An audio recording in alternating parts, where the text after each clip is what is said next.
কোন যুবক কি তার আঙ্গুলটা আগুনের ভেতরে 5 বা 10 মিনিট একাধারে রাখতে চাইবে? বলেন না কেন, চাইবে নাকি ভাইরা? সে বলবে রাখেন আপনার 10 কোটি টাকা মিয়া, আমি বেঁচে থাকলে সুস্থ থাকলে 10 কোটি নয়, আমার হাত ঠিক থাকলে আমি 20 কোটি টাকা ইনকামও করতে পারবো, ঠিক কিনা বলেন?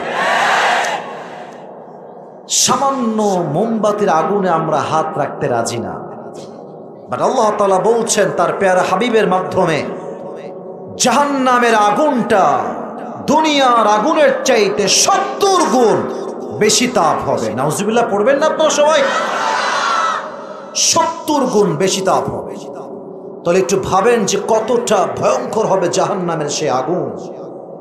কোরআনে আসছে লা তুবকি ওয়ালা তাদা, the fire of hell will not leave them alive nor will it leave them dead. যখনই কোনো মানুষের it will remove the skin from your body, যখনই জাহান্নামের আগুনটা আপনার দেহে সামান্য স্পর্শ করবে আপনার দেহের চামড়া গোস্ত সবগুলো জমিনে খসে খসে খসে খসে পড়ে যাবে। নাউজুবিল্লাহ পড়বেন না আপনারা? আল্লাহ তুমি আমাদের সবাইকে জাহান্নামের বড্ড ভয়ঙ্কর আগুন থেকে হেফাজত করো, সকলে পড়া আমিন।